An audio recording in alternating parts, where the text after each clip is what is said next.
आपल्याला आजच्या या कार्यक्रमानंतर उद्यापर्यंत एक ग्रुप बनवायचा आहे. त्याच्यामध्ये आपल्याला पुढचे काही नियोजन जे आहेत ते एकमेकांशी संवाद हा चालू ठेवायचा. त्यामुळे प्लीज आपण नाव नोंदवा. त्यानंतर मी आजच्या कार्यक्रमाचे जे प्रमुख अतिथी म्हणून आपल्याला लाभलेले आहेत सचिनजी कोमणे सर यांना विनंती करतो की त्यांनी आपलं मनोगत व्यक्त करावं. आदरणीय सचिनजी कोमणे.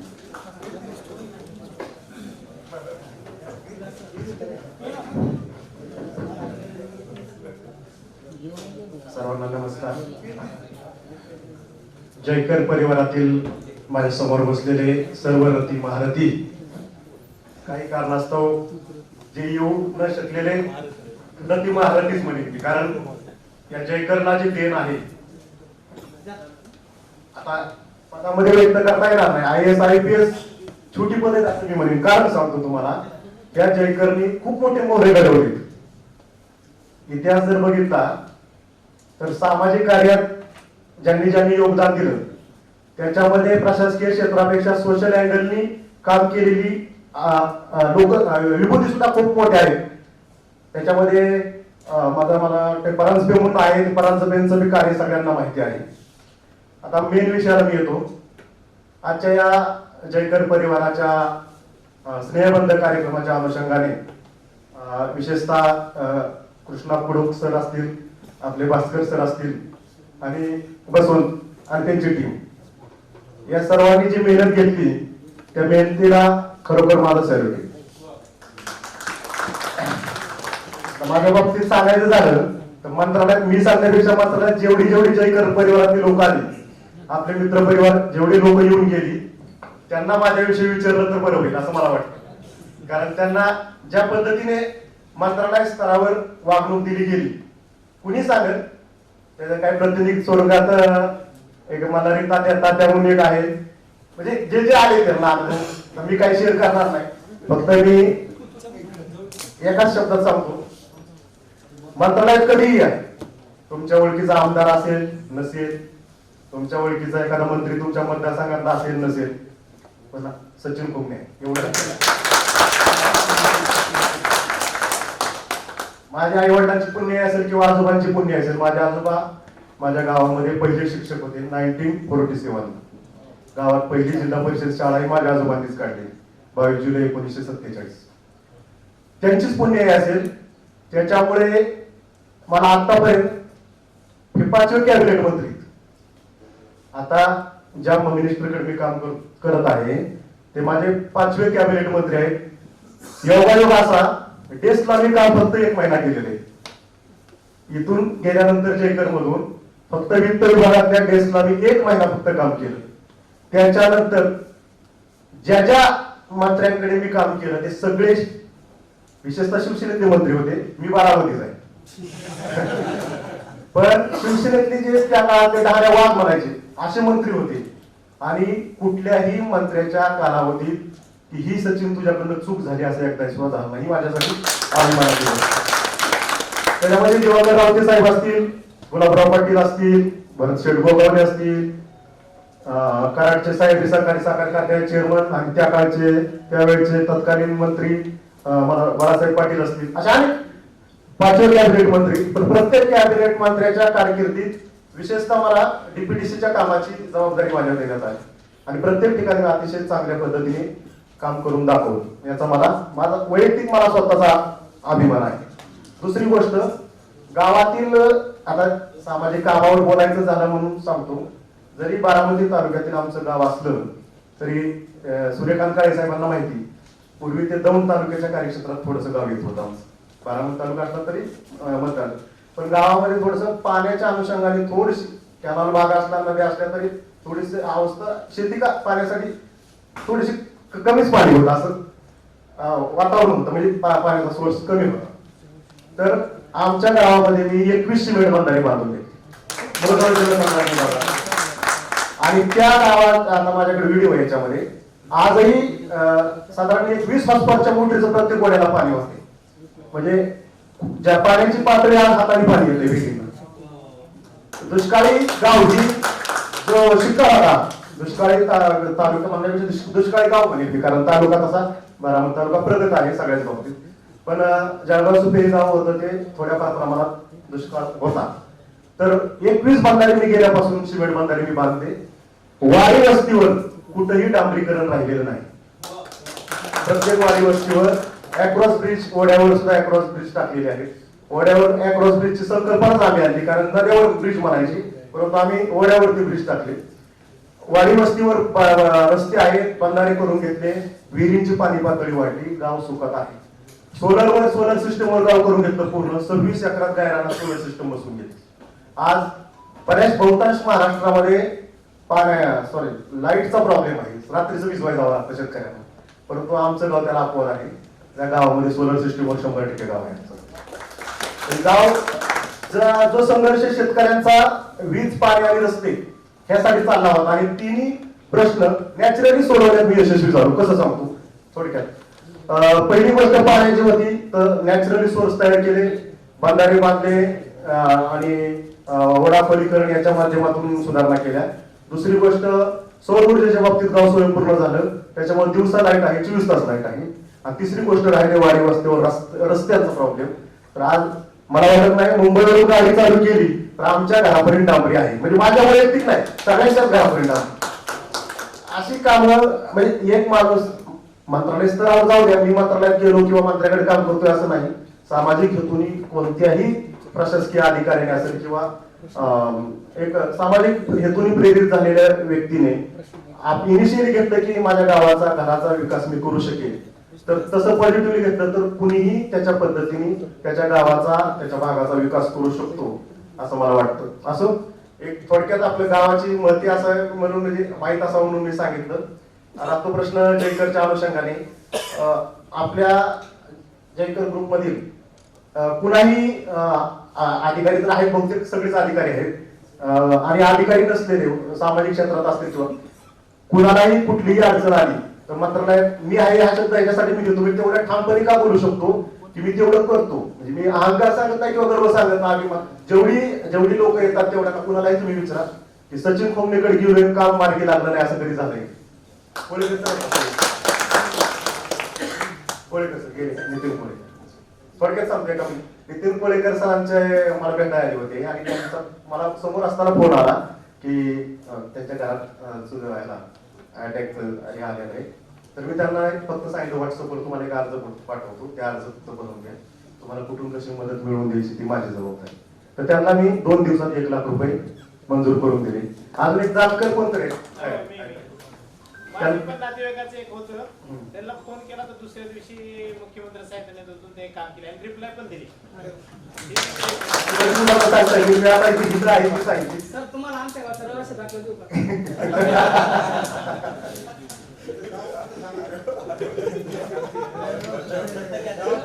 अशा जवळजवळ बहुतेक लोकांना माझ्या संपर्कात आल्यानंतर मी माझ्या परीने मदत केली. असो आपण आपली मते सांगणं योग्य नाही, परंतु आयुष्यात येऊन काहीतरी करत राहावं समाजासाठी, स्वतःच्या कुटुंबासाठी, समाजासाठी, तसंच मित्रांसाठी, आणि पर्यायी समाजाचाही विकास होईल, त्याची प्रगती उत्तर वाढत राहील. जयकरच्या अनुषंगाने एवढा स्नेहबंध आज या धावपळीच्या युगात कुणीही कुणासाठी असा वेळ द्यायला मोकळं नाही. आता बाळासाहेब असतील जॉईंट कमिशनर इन्कम टॅक्स, विक्रम वैद्य साहेब सिनियर PI, विजय चव्हाण साहेब सिनियर PI, स्टॅटिस्टिकल ऑफिसर, बरी मोठी रांग इकडे अंबानी साहेबांकडे काम करणारी सिनियर PI मंडळी आहेत, दिनेश साबळे समाज कल्याण अधिकारी आहेत, बहुतेक भरपूर आता कुणाकुणाचे नाव सगळे अधिकारीच आहेत. त्यामुळे काय प्रत्येकाचं नाव, प्रेम मोरे साहेब आहेत senior PI police inspector, Suryakant Kale साहेब आहेत आपले महसूल अधिकारी, बहुतांश सगळे मित्र आपले अधिकारी आहेत आणि अतिशय चांगल्या पद्धतीने प्रशासनामध्ये काम करतात. त्यांना सगळ्यांना त्यांच्यासोबत सगळ्यांनाच मला एक शेवटची एक विनंती आहे की आयुष्यात कधी अडचण आली तर मला एक फोन करा. मंत्रालय स्तरावरून माझ्या पद्धतीने जी मी काही गरज लागेल ती गरज किंवा ते समस्या सोडवण्यासाठी एवढंच बोलतो. धन्यवाद. धन्यवाद सर. यानंतर मी आपले विजय चव्हाण साहेब आहेत, त्यांना विनंती करतो की आपण आपलं मनोगत व्यक्त करावं. विजय चव्हाण सर.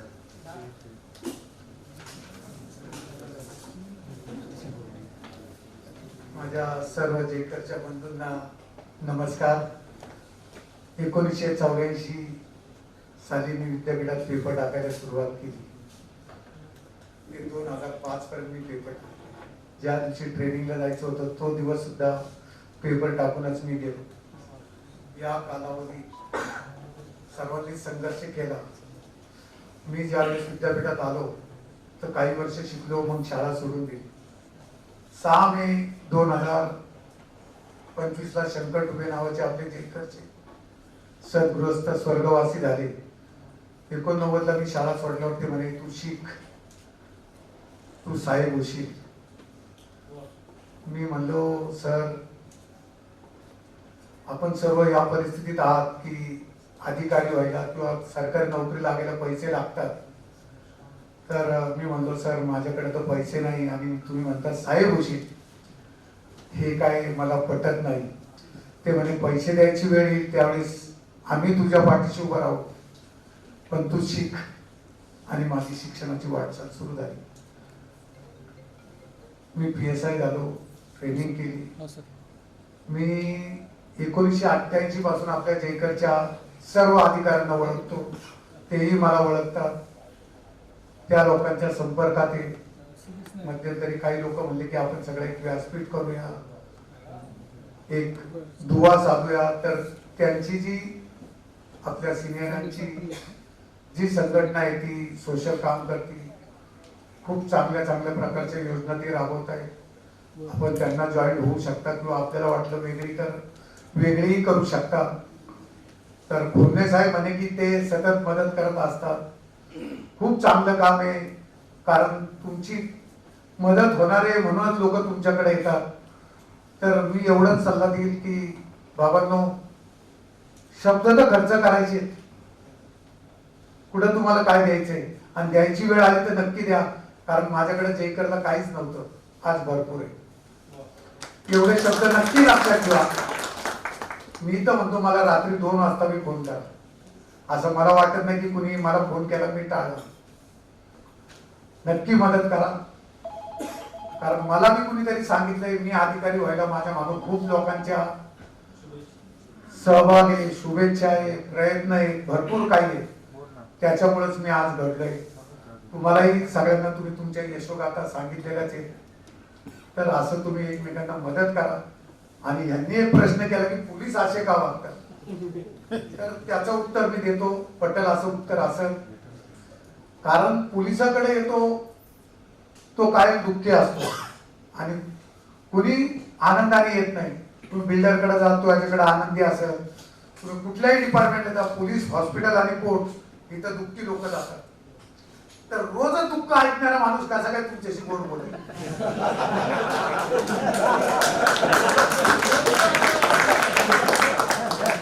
पुढचं ऐका. सर आपण तक्रार तर नाचत नाचत नाही करणार ना सर आपण. सर ऐकण्याची तयारी तर तुम्ही जर तेवढंच प्रेमळपणे जर त्याला सांगितलं की सर माझा असं अन्याय झालाय, चूक झाली, असं माझ्यावर होतंय, तर 100% पोलीसही माणूसच आहे आणि ते चांगलेच बोलतात. तुम्हाला मुंबई पुण्याचा अनुभव नाहीये की 99% केसेस खोट्या घेऊन येतात लोक. म्हणजे आम्ही पोलीस स्टेशनला ज्यावेळेस कामकाज केलं तर लोक सांगायचे 50 लोकांनी मारलं, 100 लोकांनी, एक माणूस जिवंत राहील. मग त्याच्या विचाराची प्रवृत्ती काय होईल हे समजून घ्या. बचाव साहेब, कुणाचाही इच्छा नसते की त्याला त्रास द्या वगैरे. एवढं बोलून मी थांबतो. मुलाविषयी काय आपल्याला सांगा.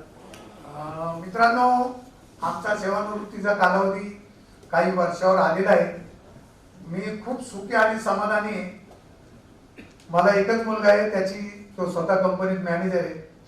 तो वाडियाला टॉपर होता, MBA केलं आणि त्याची फ्लाईट तिकीटची आणि टूर अँड ट्रॅव्हल्सची एजन्सी आहे. माझी मिसेसही त्याला मदत करते.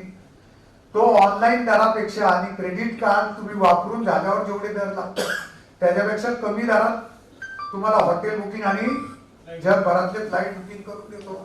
कुणाला वाटलं जरूर त्या संधीचा फायदा घ्या. माझ्या स्टेटसला रोज त्याचा मोबाईल नंबर आणि त्याची ऍडव्हर्टाईज असते.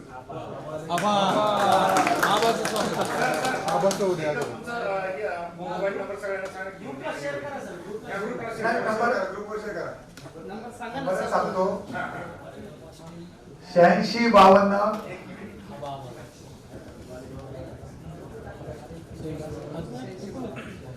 20 20 54.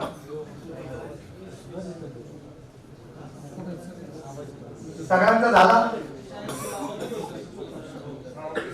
दादा मी रात्री 2चा अलार्म लावून ठेवला.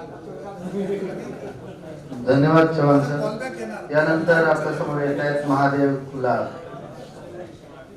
आमचे विजयकाचे मित्र महादेव कुलाल. शुभ सायंकाळ झाली त्यामुळे थोडंसं सगळे आता जरा आळस आहे. मिनी जेकर होतो अभ्यासाला. इथं जरा फॉर्मल काय सुरुवात करणारा मुख्य मुद्दे येतो. पुणे विद्यापीठात 2006 साली आलो. 2006 साली MSc स्टॅट्सला ऍडमिशन मिळालं. त्याच्यानंतर कोल्हापूरला होतो. 1.5 महिना तिथे केलं आणि तिथून येताना 18 किलो वजन वाढून आलो. मला आजच्या वजनाचे कमेंट ऐकल्यानंतर थोडंसं वजनाविषयी म्हणून थोडं ऍड केलं. तर तिथून अगदी वेळ होऊन आणि पुणे विद्यापीठात म्हणजे काहीतरी आता त्यापेक्षा ऍडव्हान्स आहे म्हणून इथे MSc ऍडमिशन घेतलं. इथे ऍडमिशन मिळालं. शिवाजी विद्यापीठातून पूर्ण महाराष्ट्रातून फक्त 10 जागा असतात. 60 जणांना ऍडमिशन मिळतं आणि त्या 60 जणांपैकी 50 पुणे विद्यापीठात असतात, 10 जण इथे असतात आदर त्यात मला ऍडमिशन मिळालं. मग मी त्या फॉर्म मध्ये होतो की MSc ला काय आता स्टॅट एकदम व्यवस्थित होईल. आता त्या फॉर्म मध्ये मी MSc सुरू केलं. MSc मध्ये मात्र इथं जे मला BSc पेक्षा इथं डेंजर अनुभव आलं. MSc ला काय आहे की इथं पुस्तक सिस्टम नाही, म्हणजे ओपन बुक एक्झाम. म्हणजे इथलं इतके गोष्ट म्हणजे प्राध्यापकांनी म्हणायला लावून घेऊ. इथं इतकी सिस्टम आहे की तुम्ही ओपन बुक जरी तुम्ही प्रश्न सोडवा घेतला तरी तुम्हाला किती खूप डिफिकल्ट जाईल. आणि तो एकदम असा कटू अनुभव आला की फर्स्ट सेमिस्टर स्टॅटची ती एकदम खूप टफ. त्यानंतर सेकंड सेमिस्टर मॅथची. त्यामुळे जरा थोडं हे सांगायचं कारण आहे की MSc कडे माझं थोडंसं कमी कमी झालं. आणि त्यातच मग थोडंसं राहायला मी औंधमध्ये होतो कारण सुरुवातीला हॉस्टेल मिळालं होतं. तर मग तिथून यायचो. त्यानंतर थोडंफार ओळख असेल आपल्या जेकर लायब्ररीतल्या मुलांची थोडी झाली आणि थोडं स्पर्धा परीक्षेत एवढं काय वेळ नव्हतं. हळूहळू त्याचा इंटरेस्ट वाढत गेला. थोडी स्पर्धा परीक्षा आवडायला लागली म्हणून MSc स्टार्ट होऊ नये इतका तेवढा इंटरेस्ट राहिला. इकडे स्पर्धा परीक्षेकडे जरा वळलो. पण स्पर्धा परीक्षेत असं झालं की माझं MSc झाल्यानंतर मला जॉब पार्ट टाइम जॉब करायचो. सुरुवातीला 6 महिने एका कंपनी जॉब केला. राहिलेल्या वेळात मी अभ्यास करायचो. पुन्हा कॉलेजवर PCBCS ला शिकवलं. त्यानंतर अभ्यास करतो. असं करत म्हणजे पूर्ण वेळ अभ्यास न करता बऱ्याच लक्ष तिकडे लागायचं. जसं आपल्याला बरेच जण म्हणले की पूर्ण फोकसनी एवढं करता नाही. तरी सुद्धा आपल्यापैकी जे सिनियर्स होते कोंबडे सर, त्याचबरोबर आपले मोहिते सर, त्यानंतर आपले यादव सर आहेत, अजून बरेच सिनियर्स आहेत. तर त्यांच्या थोडं मार्गदर्शनाखाली आणि बऱ्याच जणांचा गायडन्स घेऊन MPSc ची तयारी चालू केली. त्यात PSI रिटर्नला मला खूप चांगले मार्क यायचे. फिजिकलमध्येच माझी बोंब व्हायची. म्हणजे पहिल्या फिजिकलला मला 105 होते 200 पैकी. आणि 105 म्हणजे तुम्ही समजून जाल किती कमी झाले ते. दुसऱ्या PSI ला सुद्धा मला 135 पडले. आणि तिथेही रिटर्न मध्ये अगदी 48 मार्क पडवतो मी क्वालिफाईंगच्या. तिथं सुद्धा फायनल सिलेक्शन 1 मार्काने गेलं मला. आता हे सांगायचं याकरता की त्यानंतर एक आठवड्याभर माझा मी कृष्णाबरोबर असं एक बाकीचा MPSc करत बाकी परीक्षा फॉर्म भरायचे असतात म्हणून एक स्टाफ सिलेक्शन कमिशनचा अगदी जाता भरायचा असतो फॉर्म. सगळेच फॉर्म भरतायत म्हणून कृष्णा आम्ही परीक्षा तो फॉर्म भरला. आणि नेमकं परीक्षेला आम्ही हडपसरच्या साधना कॉलेजला ते सेंटर होतं आमचं. आम्ही अर्धा तास परीक्षा लेट गेलो होतो. म्हणजे आयुष्यातली पहिल्यांदा स्टाफ सिलेक्शनची परीक्षा देत होतो. त्यालाही अर्धा तास लेट गेलो होतो. आणि अर्धा तास म्हणजे तिथून सुरुवात झाली. आणि मग दिली ती म्हणजे आता प्रिलिम दिली, प्रिलिम पास झालो. मेन्स त्याला मुंबई सेंटर फुल झालं होतं. बडोद्याला आमचं सिलेक्शन सेंटर होतं. तिथं दिलं. त्यानंतर त्याचा रिझल्ट लागला आणि इकडे MPSc चालूच होतं. आपलं PSI ची पुढची दिली आणि त्याचं फिजिकल वगैरे चालू होतं. आणि राज्यसेवेची 2011ची मेन्स दिली. STIच्या याला होतो. आमच्याबरोबर पहिल्या मध्ये विक्रम तेव्हा STI झाला. मोहिते सर वगैरे PSI होऊन कधीतरी मार्गदर्शन करायला यायचे.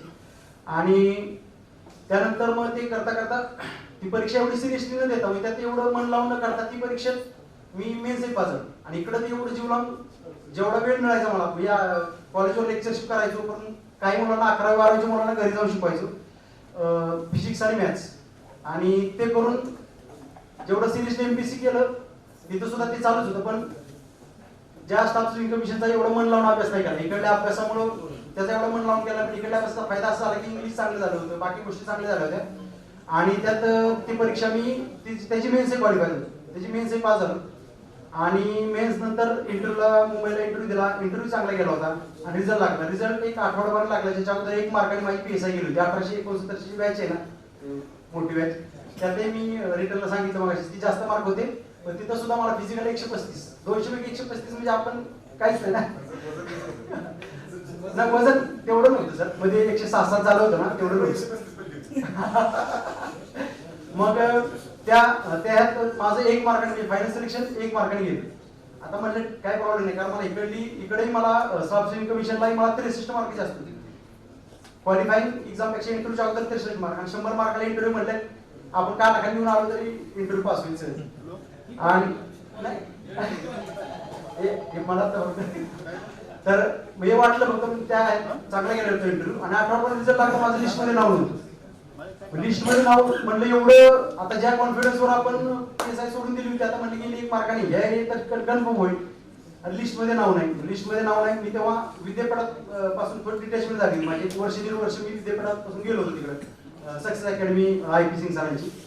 आणि तिथं मग मी पूर्ण म्हणजे लिटरली सांगतो अक्षरशः, म्हणजे आयुष्यात एवढा हताश कधी झालो, 1 मार्क PSI केल्यानंतर सुद्धा एवढा हताश झालो. म्हणजे एवढे इंटरव्ह्यू मार्क आपल्याला चांगले काही कोणावर ऍव्हरेज तर पडले असतील, तरी सुद्धा आपल्या लिस्टमध्ये नाव नाही. मग सोमवारी स्टाफ सिलेक्शन कमिशनची काय पद्धत आहे की सोमवार ते नेक्स्ट डेला किंवा जो येणारा दिवस आहे त्या दिवशी ती लिस्ट देतात किती मार्क पडले वगैरे काय. तर सोमवारी आमच्या सरांनी सांगितलं की तू तसं खचून जाऊ नकोस, बघ काय येतो रिझल्ट. सोमवारी बघितलं मी लिस्टमध्ये मला इंटरव्ह्यू 73 मार्क होते 100 पैकी. आणि मी काढलं कट ऑफ, आणि ती सगळं बघितलं महाराष्ट्रात पाहिलं होतं आणि देशात 105वी रँक होती.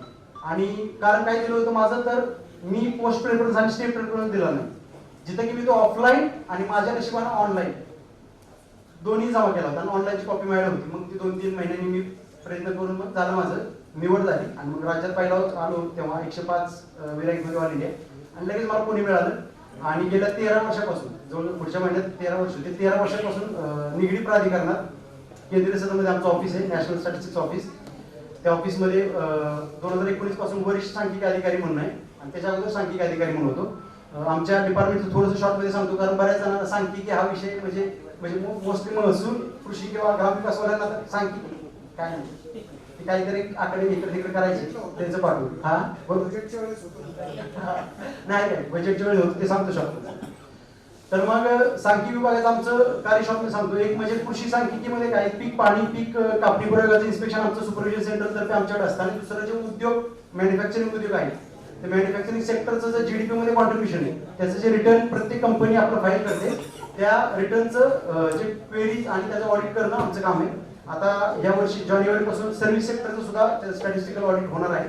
ते सुद्धा म्हणजे जो की 57 मोर दॅन 55% आहे, त्याचं सुद्धा आता कॉन्ट्रीब्युशन येईल. तर ह्या सगळ्या गोष्टी डिपार्टमेंटशी सांगणं मला थोडं शॉर्ट सांगायचं की आमचं डिपार्टमेंट सुद्धा वर्किंगमध्ये आहे. आणि आमच्या डिपार्टमेंट सुद्धा ह्या GDP मध्ये आणि देशाच्या यामध्ये अनन्यसाधारण महत्व आहे. बाकी इथं टीम विषयी सांगतो, इथल्या मागच्या वर्षी मी खूप प्रयत्न केला येण्यासाठी, जमलं नाही. आणि या वर्षी परत कृष्णा वसंत, त्याचबरोबर घोडके सर आणि बाकी टीम, आपले बचाव आणि बाकी टीमनी इतकं छान नियोजन केलंय. आणि त्याचं खरंच कौतुक करावे थोडे, कारण कसं होतं, आपण बाकी सगळे ऑफिसर्स किंवा बऱ्यापैकी सामाजिक कार्य करतात ना, बाकीच्यांना वेळ नसतो या गोष्टींना, कोण करणार, काय गरज आहे, काय करते. त्या मनानं कृष्णा आणि टीम स्वतःचा वेळ देऊन स्वतः ह्या सगळ्या गोष्टी करून करतायत. खरं त्यांचं कौतुक करू. आणि असाच कार्यक्रम पुढच्या वर्षी त्यांनी करावा मी त्यांना रिक्वेस्ट करतो. आणि आपण सगळेजण असेच एवढ्याच उत्स्फूर्तपणे सहभागी हो. ठीक आहे, थँक्यू. कुलाल सर, आपले मनपूर्वक धन्यवाद. कुलाल सरांच्या बोलण्यातून आता इंटरव्ह्यूचा विषय आला होता म्हणून एक छोटासा विनोद आठवला म्हणून सांगतो.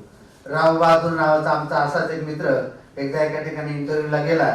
आणि इंटरव्ह्यू काय चीज आहे, कशा बरोबर खातात, त्याची कवडीची अक्कल नसणारा हा आमचा राव बहादूर जेव्हा त्या ठिकाणी गेला तेव्हा त्याने बघितलं की काही लोक रांगेने आत बसलेले आहेत, काही लोक रांगेने बाहेर बसलेले आहेत. आणि प्रत्येक जण आतमध्ये जातो आहे, कुणी घामेजलेल्या चेहऱ्याने, कुणी रडवेल्या चेहऱ्याने, कुणी मक्क चेहऱ्याने, तर कुणी अगदी टेन्शनमध्ये बाहेर येतो आहे. परंतु जेव्हा या राव बहादूरांच्या अगोदरच्या व्यक्तीची वेळ जेव्हा आली आणि ती व्यक्ती जेव्हा आतमध्ये गेली, तेव्हा त्या व्यक्तीला पहिला प्रश्न विचारण्यात आला की देशाच्या पंतप्रधानांचं नाव काय. तेव्हा त्यांनी सांगितलं नरेंद्र मोदी, त्यांचं पहिलं उत्तर बरोबर आलेलं होतं, म्हणून पाठोपाठ त्यांना दुसरा प्रश्न विचारण्यात आला की आपला देश केव्हा स्वतंत्र झाला. तेव्हा त्यांनी दुसऱ्या प्रश्नाचं उत्तर दिलं की तसा पहिला प्रयत्न 1857च्या उठावामध्ये झाला होता, परंतु खऱ्या अर्थाने यश 15 ऑगस्ट 1947च्या मध्यरात्री आलं. त्यांच्या दोनही प्रश्नांची उत्तर बरोबर आलेली होती. पाठोपाठ त्यांना तिसरा प्रश्न विचारण्यात आला, पृथ्वी गोल आहे की चपटी, यावर तुमचं काय मत आहे. तेव्हा त्यांनी सांगितलं की तशी पृथ्वी गोलच आहे, परंतु शास्त्रज्ञांकडे पुरेसे पुरावे नसल्यामुळं ते सिद्ध करू शकत नाही. ही व्यक्ती जेव्हा बाहेर आली तेव्हा या एक व्यक्तीच्या चेहऱ्यावर, एकमेव व्यक्तीच्या चेहऱ्यावर हास्य आणि प्रसन्नता होती. आमचे राव बहादूर तिथेच बसले होते. ते उठले, त्यांनी त्या व्यक्तीला गाठलं, त्या व्यक्तीकडून सर्व प्रश्नांची उत्तरं घोकून टाकली आणि जेव्हा राव बहादूर आतमध्ये गेले तेव्हा त्यांना पहिला प्रश्न विचारण्यात आला, तुमचं नाव काय. त्यांनी पहिल्या प्रश्नाचं उत्तर दिलं नरेंद्र मोदी. कदाचित योगायोग असेल, कदाचित योगायोग असेल, कदाचित साधर्म्य असेल, म्हणून त्यांना दुसरा प्रश्न विचारण्यात आला की तुमचा जन्म केव्हा झाला. तेव्हा त्यांनी दुसऱ्या प्रश्नाचं उत्तर दिलं. तसा पहिला प्रयत्न 1857 ला झाला होता, परंतु खऱ्या अर्थाने 15 ऑगस्ट 1947च्या मध्यरात्री आलं. आता प्रश्न विचारण्यानंतर डोकं हल्लं आणि ते रागात आले. त्यांनी रागावून त्यांना म्हटलं, तुमचं काय डोकं बिकं फिरलंय का काय. तेव्हा त्यांनी तिसऱ्या प्रश्नाचं उत्तर दिलं, असं शास्त्रज्ञांना देखील वाटतंय, परंतु पुरेशा पुराव्यांना अभावी ते सिद्ध करू शकत नाही. असा एकदा किस्सा मला आठवला. यानंतर मी कृष्णा कुडूचे ज्येष्ठ बंधू कुडूक सरांना विनंती करतो की आपण या ठिकाणी ऍडव्होकेट गौतमजी कुडूक आपण या ठिकाणी यावं आणि आपलं मनोगत व्यक्त करावं. सर्वांचं मनपूर्वक धन्यवाद. सर, तुम्ही आता जो किस्सा सांगितला तो खरंच खूप सॉलिड होता, त्याच्यामुळे म्हणजे रिफ्रेशमेंट झाली सगळ्यांची. सर्वप्रथम मी माझं एक छोटंसं इंट्रोडक्शन करतो. मी ऍडव्होकेट गौतम कुडूक, मी कृष्णाचा मोठा भाऊ आहे आणि मी फार जास्त वेळ नव्हतो, त्याच्यामुळे कदाचित काही जणांना माझं म्हणजे इंट्रोडक्शन नसेल, परंतु मी 2009 ते 11 पर्यंत होतो, म्हणजे 3 वर्ष विद्यापीठात राहिलो होतो. आमचे बॅचमेट होते DC राजू सर आणि मी म्हणजे सरांना पण बऱ्याच वेळा पाहिलेले आहे, कारण सर त्यावेळेस पोस्ट होल्डर होते. सर पोस्ट होल्डर होते त्यावेळेस. आणि विद्यापीठातले जर अनुभव जर बघितला जनरली तर म्हणजे ह्या विद्यापीठामध्ये जे आहे ना म्हणजे खूप मोठा ऋणानुबंध आहे आणि ह्या विद्यापीठाने जे आहे ना म्हणजे आम्हाला किंवा आपल्या सर्वांना खूप काही दिलेलं आहे. आणि आज आपण जर बघतो तर खूप मोठे पोस्ट होल्डर असून देखील आपण एक बॉन्डिंग इथे येतोय, तर ही खूप मोठी चांगली गोष्ट आहे. कारण काय आहे की विद्यापीठामध्ये जेवढे म्हणजे ऍटलिस्ट 90% लोकांचा खूप मोठा संघर्ष आहे, म्हणजे जवळजवळ 99% म्हटलं तरी हरकत नाही, कारण प्रत्येकाने खूप संघर्ष पाहिलेला आहे. त्याच्यामध्ये आमच्या संघर्षाचे मोठे पाठेकरी वसंत पवार सर आहेत. वसंत सरांनी आमचा स्ट्रगल खूप जवळून पाहिलेला आहे. आणि मी ज्यावेळी विद्यापीठात असताना की आम्ही 2 जण भाऊ होतो, सुरुवातीला आम्ही 2 जण सोबत राहिलो, परंतु थोड्या काही टेक्निकली ऍडजस्टमेंटमुळे मग मी डिसाईड केलं की मी आता कंटिन्यू करत नाही, मग कृष्णाला कंटिन्यू केलं. आणि मी 3 वर्षामध्ये म्हणजे 1800ची बॅच होती त्यावेळेसच थोडं हे केलं, नंतर रिझल्ट आला नाही, मग मी कुठेतरी थांबणं गरजेचं होतं. मग मी कृष्णाला म्हणलं मग टू बी कंटिन्यूड आणि मी ड्रॉप करून मग मी ऍक्च्युली माझं सिव्हिल इंजिनिअरिंग झालं होतं, मी जॉब केला. मग त्याच्यानंतर आता 2017-16 मध्ये मी LLB केलं, कारण आता किरण कृष्णा ऑलरेडी डेव्हलपमेंटची त्याची कामं करतो. आमची जी काही कामं प्रोसेस मध्ये आहे त्याच्यामध्येच आम्ही रिफॉर्मिंग करत करत या गोष्टी ऍक्टिव्हिटी केलेल्या आहेत. आणि एक भावनिक नातं विद्यापीठाचं असं आहे की मी अतिशय खेडेगावातून आलेला ऊसतोडी कामगारात म्हणजे ऊसतोडी मी स्वतः केलेली आहे. त्याच्यामुळं एक इथं आल्यानंतर जे ऊर्जा मिळाली आणि जे काही करू शकलो ना ते सगळं तुमच्यामुळे. त्याच्यामध्ये तुमचं सुद्धा एक खूप मोठं कॉन्ट्रीब्युशन आहे. कारण म्हणजे जसं की तुम्ही आपण ज्यावेळी बसलो म्हणजे आता माझ्यासोबत जेवढे होते, मी 6 नंबर हॉस्टेलला असायचो, 17 नंबर खोलीमध्ये काय प्रचंड ढिगणं वगैरे असायचे, पण त्यावेळेस असं म्हणजे चिड यायची नाही का, गावाकडे माणूस असा राहिलेला. आणि मग ज्यावेळी तू तर म्हणजे राजू सर असतील मग ह्यांनी आधार देणे, अरे बाबा ही काय गोष्ट फार यायची नाहीये. मग त्यांनी मला थोडं बाजूला हे करायचं, कारण मी माझं सेन्सिटिव्ह होतो फार. एक जरी ढेकण चालू तर मी अख्खी रात्रभर जागूनच राहायचो, मला झोपच यायची नाही काय.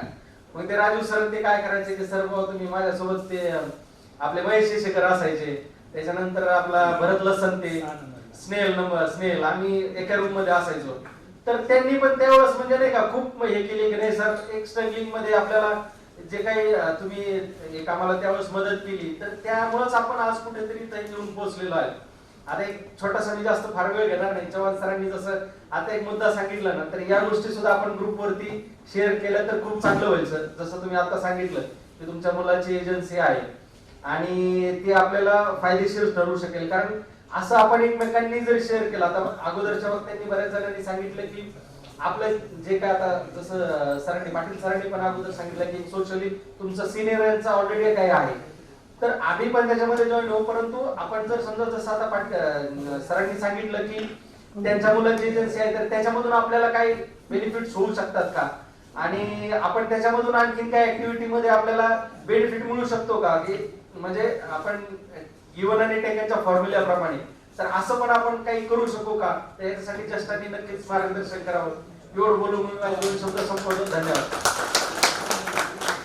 मित्र गौतमजी, आपल्याला मी सांगू इच्छितो की ज्यांनी ऊस तोडला ना आयुष्य लोकांच्या आयुष्य गोड केली, अशा सगळ्या गोड करणाऱ्या आयुष्य असणाऱ्या लोकांची मुलं जेव्हा विद्यापीठात आली, त्यांनी त्यांचा इतिहास घडवला. राम सातपुते माळशिरसला आपल्याच विद्यापीठातला विद्यार्थी पुढे जाऊन आमदार झाला. आता तो फडणवीस साहेबांच्या अतिशय जवळचा आहे. नागराज मंजुळेंचं दुसरं उदाहरण, आणि भविष्यात आम्ही तुमच्या रूपाने तिसरं उदाहरण बघू. धन्यवाद. यानंतर आपण ज्यांच्या भाषणाची वाट बघतोय, आपल्या कार्यक्रमाचे अध्यक्ष आदरणीय आमचे मित्र बाळासाहेब, आपणाला विनंती आहे की आपण आपला अध्यक्षीय मनोगत या ठिकाणी व्यक्त करावं. या अनौपचारिक कार्यक्रमाचा औपचारिक अध्यक्ष बनवलं. तसं आता आपल्या जयकर परिवाराचे 3 जनरेशन म्हणजे 90s म्हणजे 2000 अशा 3 जनरेशनची लोक आपल्याकडे जमलेले आणि हे आपले मित्रप्रेम आहे. याच्यामध्ये यांनी अध्यक्ष, उपाध्यक्ष, प्रमुख पाहुणा असं काही आपल्यात नाही असं मला वाटतं. आणि हा जो काही औपचारिक कार्यक्रम असावा, सर्वांनी आपलं वैयक्तिक प्रेम व्यक्त करावं, काही आपल्या आठवणी असतील त्या व्यक्त कराव्यात असं वैयक्तिक म्हणते. असे काही कृष्णा तुझ्याबद्दल काही राग नाही. पण या 2-3 जनरेशनला म्हणजे आपण 10 वर्षाची जनरेशन बघतो, म्हणजे ढोबळ मानाने त्याला एकत्र करण्याचं काम आपल्या कृष्णाकडून मी केलेलं आहे. त्याच्याबद्दल मी त्याला धन्यवाद देतो. असे उत्साही कार्यकर्ते आणि त्याचे हे मित्र ना पावी आमदार सगळे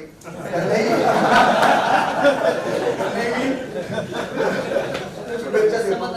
या गेट टुगेदरच्या निमित्ताने आपल्याला आपल्या संघर्ष भूमीतल्या, मी संघर्ष भूमी म्हणेल पुणे विद्यापीठाला, आपण 90 म्हणजे 100 पैकी अगदी 90% लोक संघर्ष करून इथं पुढे तरी गेले. कारण विद्यापीठात तर जे जयकरचा म्हटलं आणि एमपीसी करणार म्हणलं तर तिकडे डिपार्टमेंटला त्याचा राग केला जाईल. बरोबर. म्हणजे इथं अशा परिस्थितीतनं संघर्ष करून आज मला वाटतं आपल्या बरोबर जे तयारी करत होते ना, त्याच्यापैकी म्हणजे ऑलमोस्ट जवळजवळ सगळे सक्सेस झालेले. आपल्यापैकी काही मागं राहिले, त्यांनी कुणी उद्योगधंदे सुरू केले, कुणी वकिली सुरू केली. ही चांगली गोष्ट आहे. म्हणजे कोण पाडवा बसला म्हणजे मोठा नाही, कोण छोटा नाही. इकडे आपण आलो हे आपलं सगळं मित्रप्रेम असेल, आपल्या जुन्या आठवणी असतील. जसं मोहिते साहेबांनी सांगितलं ना की बाबा मी रांगडा आहे, मला काय बोलताय, माझी तसंच आहे. आपल्याला काही म्हणजे जास्त टेक्निकल द्या. तुम्ही रोज प्राध्यापकी करणारे पुत्रांनी गेला म्हणजे बोलण्यात हातखंडा असणारे लोक आहेत. बरोबर नाही, गेले माग आहेत. तर सर्वांनी आपल्या आठवणींना उजाळा दिला. आता माझ्या सक्सेस मध्ये आम्ही ज्यावेळेस आलो विद्यापीठात, प्रेम होता, सूर्यकांत, विक्रम मोहिते, संदीप यादव. इकडे काय आहे माहिती का, त्यावेळेस इकडं नवीनच आम्ही 2002 ला आलो, त्यावेळेस नवीनच हे झालं. इथं ऍडमिशन नसेल तर जयकरला एंट्री नाही असं सुरू झालं. मग त्यावेळेस आमच्या काळात कोणी महेश पाटील नावाचा नेता होता, त्यांनी मोठं आंदोलन चालवलं. त्याच्यात मग म्हणजे बाबा एक्सटर्नल ऍडमिशन जरी असेल तरी त्याला आपण हे करू, ऍडमिशन घेऊ तिथं, म्हणजे बसायला देऊ जयकर मध्ये सकाळी. ते जयकर मधनं नाही म्हणून त्याकडे तोडगा काढला, नवीन जयकर तिकडे सुरू केली. तो एक कालखंड म्हणजे 2002 ते 4 मी होतो इथं. 4 नंतर युपीएससी करायचं ठरल्यानंतर मग मी, माझा एक मित्र होता इथं जयकरलाच बसायचा, त्याच्याबरोबर दिल्लीला गेलो. आणि त्यानंतर परत म्हणजे काही कारणाने जी सक्सेस मिळाली नाही किंवा विशेष सिलेक्शन चुकलं असेल त्याच्यामुळं मला वाटतं माझा म्हणजे माझा 4-5 वर्षाचा काळ गेला आणि परत मी विद्यापीठात आलो, CEC ला होतो, MP ला होतो.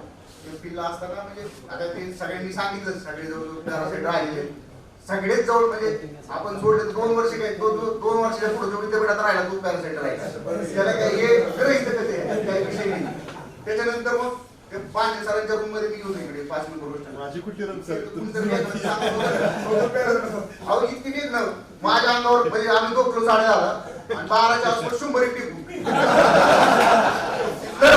इथनं 17 उतरली ग्राउंडवर जाऊन झोपलो. तर हे काय म्हणजे हे सगळे आपण संघर्ष केलेले. 12च्या परीक्षेत 13 मध्ये मला यश मिळालं. नंतर मग पहिली पोस्टिंग IRS IT सर्व्हिस मला ऑर्डर झाली. त्यानंतर गोव्याला मी 3 वर्ष काम केलं, त्यानंतर बँगलोरला काम केलं, त्यानंतर आता ऑन प्रमोशन मुंबईला आहे. तर आता हे जे काही आपल्याला मिळालं ते कोण मित्रप्रेम असतील त्यांचा आपण संघर्ष बघितला. आपण जयकर मध्ये असताना बरेच लोक कारण UPSC मेहनत द्यायचे, पण त्यावेळेस कमी होते लोक, पण असं ह्यांनी मेहनत दिली, ह्यांनी इंटरव्ह्यू दिलाय, त्यांच्याकडे बघून एक वेगळा उत्साह मिळायचा. त्यातनं आपण पण होऊ शकतो बाबा, आपल्यासारखे लोक होत आहेत, हा एक त्यातनं हे मिळाला म्हणायचं, थोडक्यात आत्मविश्वास मिळाला. आणि आपण जी काही वाटचाल केली त्याचे जे काही ऋणानुबंध आहे त्याच्या आठवणी उजाडण्यासाठी तुम्ही आज इथं आलात आणि मला औपचारिक अध्यक्ष केलं. असं करू नये असं मी त्याला सुचवलं आणि सगळ्यांनी आपलं औपचारिक काय असावं, तर त्यांनी आपल्या काही आठवणी जुने मित्र मिळाल्यानंतर त्याला मी विक्रम मोहितेला जवळजवळ 20 वर्षांत भेटलो असेल आणि 20 वर्ष झाले असतील म्हणजे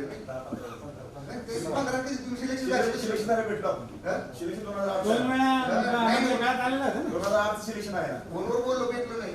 म्हणजे अशा गोष्टींना आज आपण जवळजवळ किती वर्षात भेटतो. आता हे भेटण्याची संधी मिळाली, आपण असंच एकत्र यावं आणि आपल्या विद्यापीठाचे जयकरशी काही आपले ऋणानुबंध आहेत ते त्यांना उजाळा द्यावा, आठवणींना उजाळा द्यावा.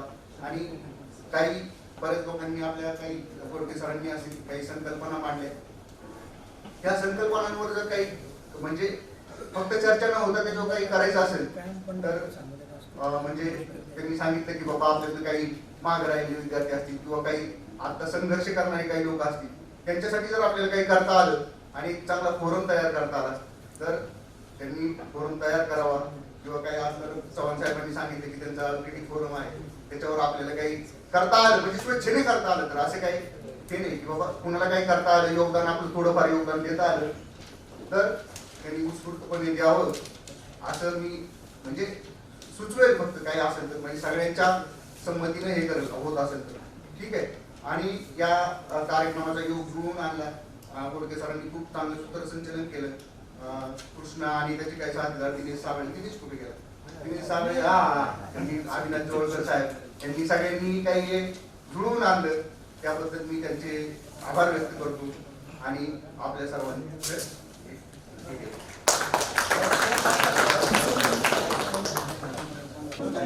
सर्वांना माझा नमस्कार. आजचा कार्यक्रम यशस्वी करण्यासाठी गेल्या 8 दिवसापासून जी आपली मित्रमंडळी या ठिकाणी कष्ट घेत आहेत त्यांचा यथोचित सर्वांच्या वतीनं सन्मान सत्कार व्हावा ही सर्वांची भावना आहे. या भावनेच्या हेतूनेच या ठिकाणी मी उभा आहे.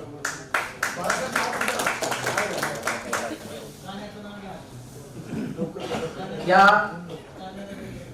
स्नेह मेळाव्याचे जे खरे शिलेदार आहेत त्यांचा सत्कार या ठिकाणी होतोय. हा सत्कार करण्यासाठी आपल्या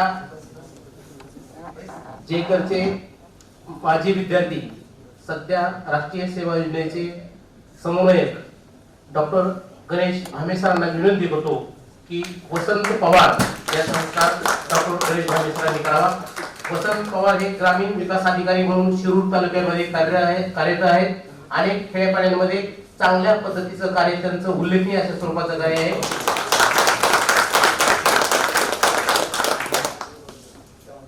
यानंतर कृष्णा कडू आदर्श उद्योजक यांचा सत्कार विजय चव्हाण साहेब वरिष्ठ PSI वरिष्ठ PI यांनी करावा अशी विनंती करतो. विजय चव्हाण साहेब. ब्रँड आहे दादा, ब्रँड.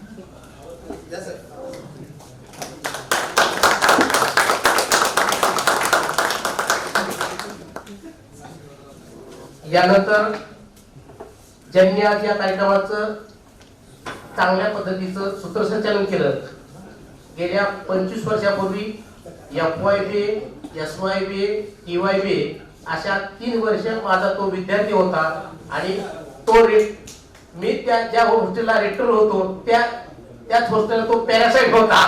तो माझा विद्यार्थी आज तो एका चांगल्या महाविद्यालयामध्ये उपाध्याय पदावर आहे. त्याचा अभिमान मला आहे आणि त्याचा सत्कार वरिष्ठ पोलीस निरीक्षक गौरव गायकवाड यांना विनंती करू की त्यांनी त्याचा सत्कार करावा.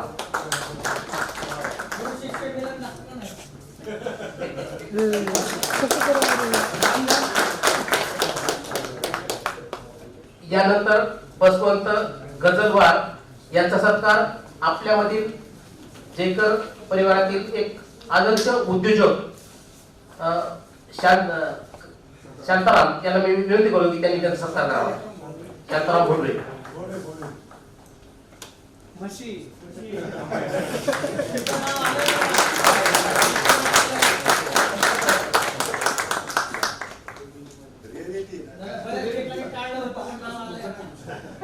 यानंतर या टीम मधला जो शेवटचा आपला मित्र आहे तो दिनेश शाबळे यांचा सत्कार कुंभे साहेबांना विनंती करू की त्यांनी या ठिकाणी सत्कार करावा.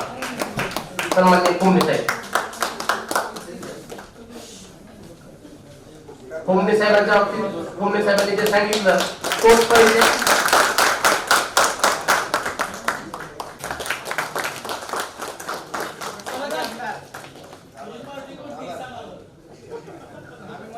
धन्यवाद. या आजच्या कार्यक्रमाच्या निमित्तानं सर्व जयकर आपले अनुयायी ज्यांना त्यांचं मी मनपूर्वक आभार माझ्यातर्फे तर व्यक्त करतो. परंतु कार्यक्रमाच्या शेवटाला जाताना याच्यानंतर फक्त आभार होणार आहे. पण तत्पूर्वी आपल्या शिंदे सरांनी विद्यापीठात जी लोक पॅरासाइट राहिली आणि त्यांना आपण पाचारण करू. 2 मिनिटं फक्त ते कविता सादर करतील आणि मग आभार प्रदर्शन होईल. 1-3 मिनिटाची कविता आहे. लावणी आहे. पुणे विद्यापीठाची लावणी. तुला विद्यापीठ सगळे रागावू नको तुझी हौस पूर्वीन, तुला जोडीन पुणे विद्यापीठ फिरवीन, तुला जोडीन पुणे विद्यापीठ फिरवीन माझी मैना. पुणे विद्यापीठाचं लेन मेन बिल्डिंगचं भवन, कुलगुरु साहेब तिथं बसून करत्यात देखरेख. मागची हिरवळ पुढच्या बागेत फोटो काढूया चिकटून, तुला जोडीन मीन बिल्डिंग फिरवीन, तुला जोडीन पुणे विद्यापीठ फिरवीन माझी मैना. आग ग्रंथालय जय कर ज्ञान बुकांचं भांडार, तिथं अभ्यास करून वाट्यात कुणी कलेक्टर फौजदार. घेऊ एक ध्यास करू अभ्यास मार्क पाडूया डिस्टिंक्शन, तुला जोडीन जयकर फिरवीन, तुला जोडीन पुणे विद्यापीठ फिरवीन माझी मैना. पोरा पोरींचं भेटन आहे कॅन्टीन ओपन, पोरा पोरींचं भेटन आहे कॅन्टीन ओपन. तिथं जाऊन समजन मन मनच रिलेशन, घेऊ ऍक्शन घेऊ ऍक्शन खर्च पाहून पोझिशन, तुला जोडीन ओपन कॅन्टीन, तुला जोडीन पुणे विद्यापीठ फिरवीन माझी मैना.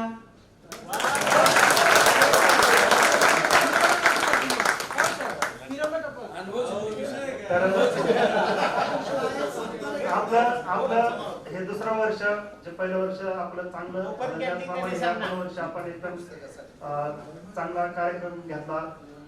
तर ही परंपरा आपल्याला अशीच ठेवायची आहे.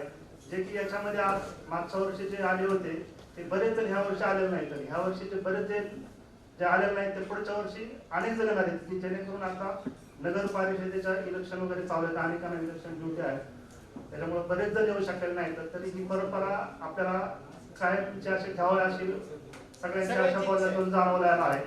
तर मी एक ग्रामसेवक असल्या कारणाने जसं भोमणे साहेबांनी सांगितलं की त्यांच्या गावामध्ये बारामतीमध्ये मी असे कामं केले, तर मी आपल्या गावातील प्राध्यापक जे हरी नरके होते त्यांच्या गावात मी आता सर्व्हिसला आहे, तर त्यांचा इथं पुतण्या आहे हरी नरके म्हणून, की त्या गावामध्ये मी सुद्धा भोमणे साहेबांच्या पावलावर पाऊल टाकत, जे की जलसंधारणाचं एवढं काम आम्ही केलं त्या गावामध्ये की 25-30 सिमेंट बांधारे बांधलेत, ज्यानं तुम्ही आपल्या ग्रुपला पण टाकले होते सगळं डिटेल जलयुक्त गावात केलं म्हणून, जेणेकरून हे सगळं करताना हे सगळं हे जयकारांच्या याच्यामध्ये मी घडलो. आता आपले कदम साहेब नाही तर की मला PSI ना असं व्हायचं की सामाजिक समीकरणाचं गणितच येत नसायचं, जे की X वर्ग Y वर्ग असायचं ते वाजा वगैरे वगैरे, आणि ते PSI ला पूर्व परीक्षा हमकच गणित यायचं, मला ते चुकायचं.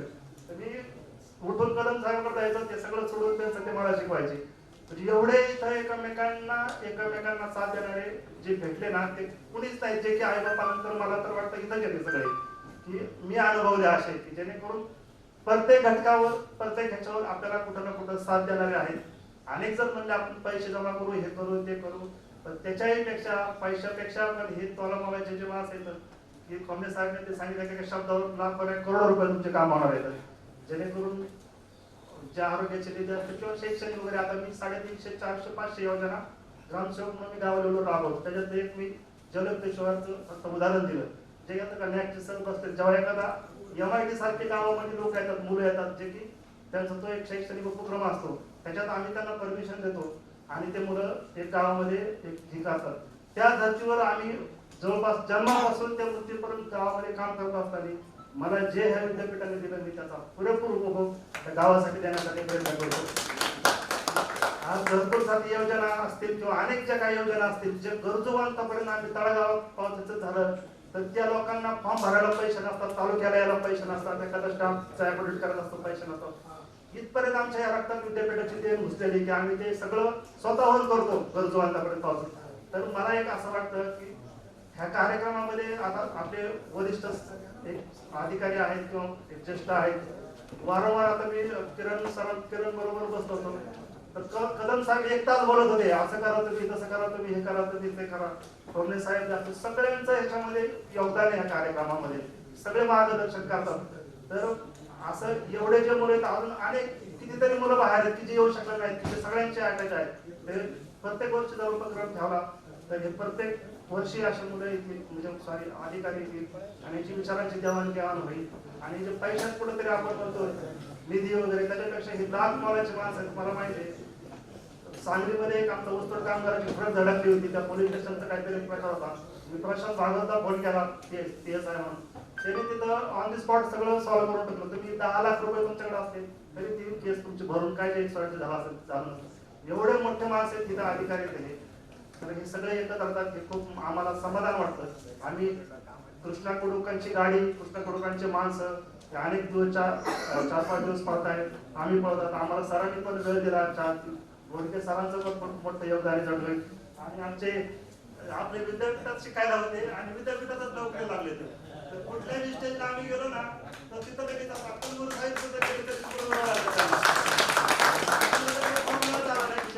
परमिशन काढायची काय करायचं, आपला हा माणूस कायमस्वरूपी आहे. आपला हे सगळं आपली एवढी ट्रेनिंग आहे ना, काय चुकलं असेल तर माफी मागतो. आणि आपल्याला इथून पुढे आता ते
1864ला ह्याचं काम सुरू केलं होतं आणि 1871ला ते काम कम्प्लीट झालं.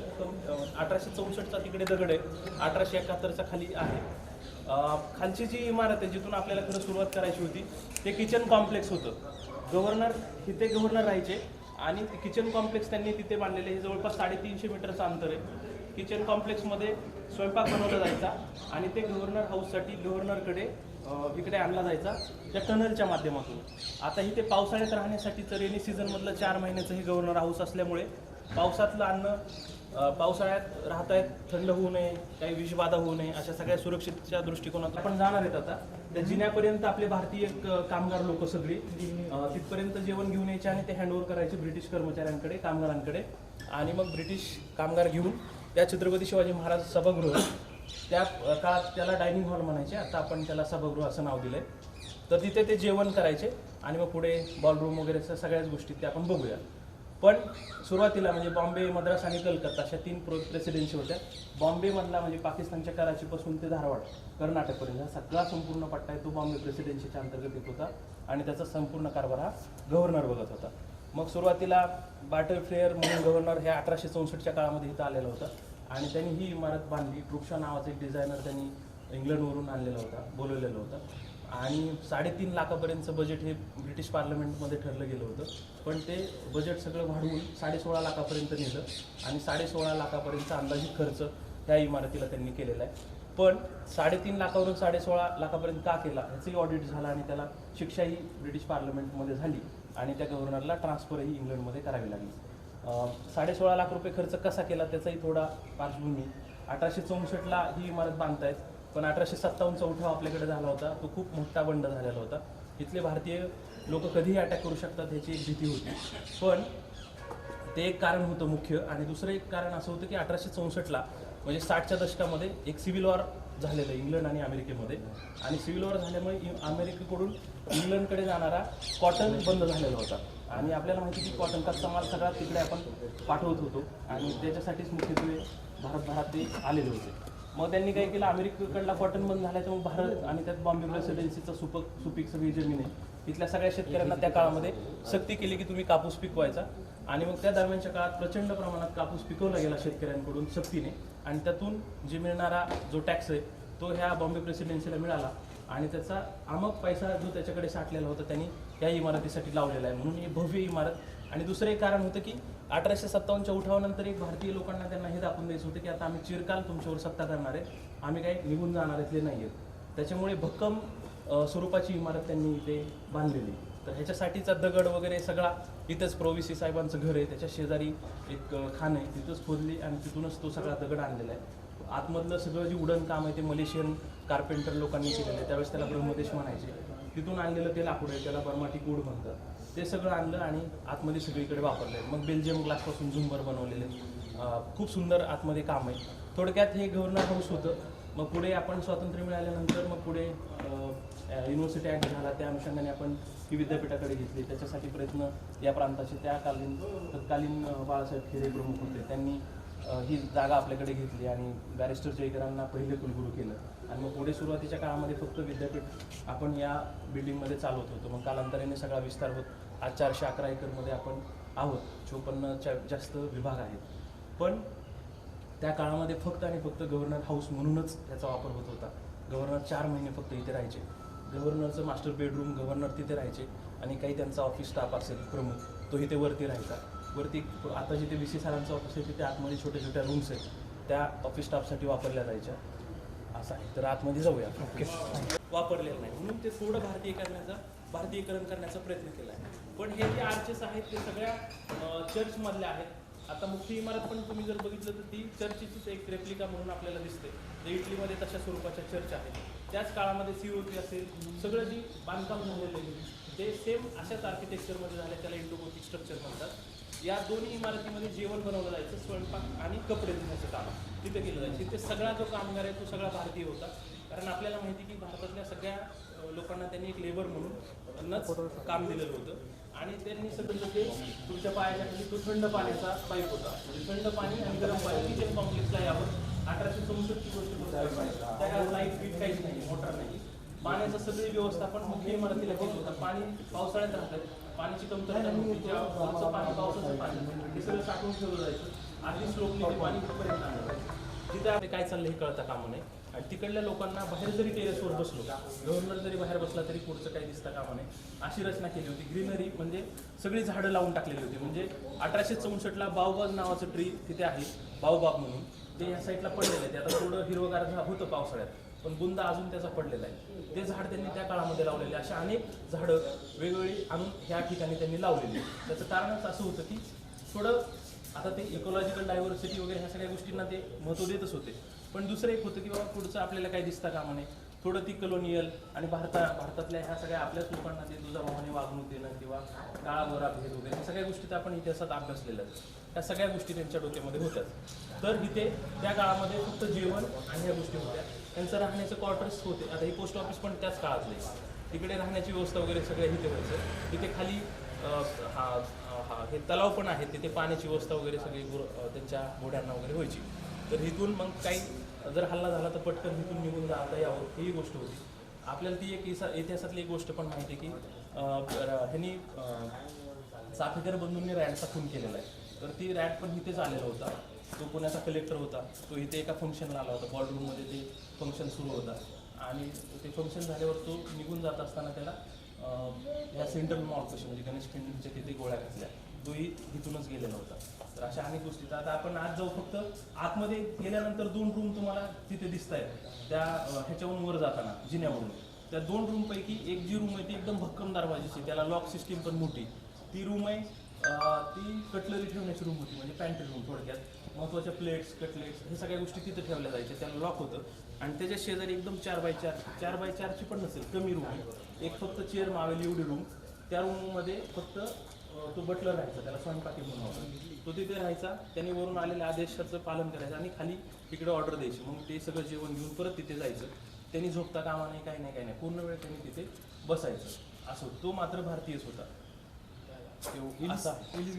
एलिस बद्दलचं, ती एलिस जी आहे ती जेम्स फर्ग्युसन, आपल्याला माहिती ती त्यांच्या नावाने कॉलेज पण होते, फर्ग्युसन कॉलेज. तर त्यांची ती आता ते त्यात थोडं कन्फ्युजन आहे की त्यांना कोणतरी त्यांची भाची म्हणतात आणि त्यांची नातेवाईकच थोडक्यात. ती इकडे आलेली होती वॅकेशनला आणि वॅकेशनला आल्यानंतर इकडे आपल्याकडे ह्याची साथ होती प्लेग कोलेराची आणि त्याच्यामध्ये ती एक्सपायर झाली आणि एक्सपायर झाल्यावर त्याची ग्रेव तिथे बांधलेली तिथे आणि त्या ग्रेववर सगळं लिहिलेलं आहे, ती साल वगैरे ती कशामुळे मिली काय सगळं लिहिलं. पण अनेक गोष्टी आपल्याकडे सगळ्या चुकीच्या पद्धतीने लोकांपर्यंत जातात. तशाच तिच्या खूप स्टोरी, मल्टिपल स्टोरी दरवर्षी एक बिल्ट होत गेली. आतापर्यंत अनेक स्टोऱ्या झाल्यात की ती भूत आहे, ती लागते वगैरे वगैरे सगळं.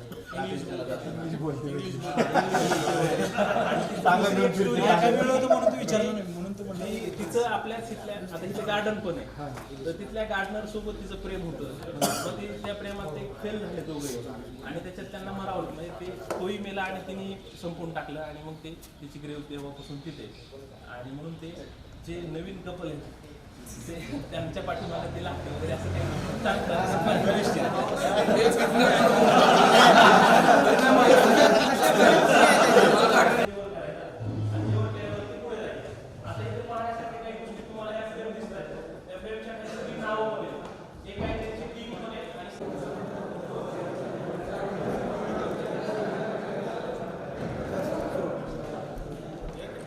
आले का सगळे? तिथे आपण आता उभा आहे.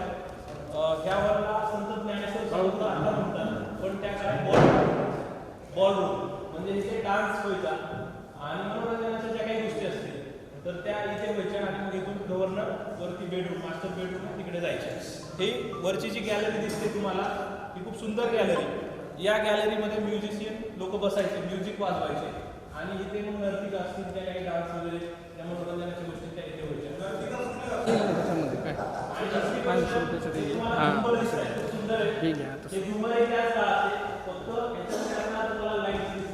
पण त्या काळामध्ये त्याच्यामध्ये मेणबत्ती असायची.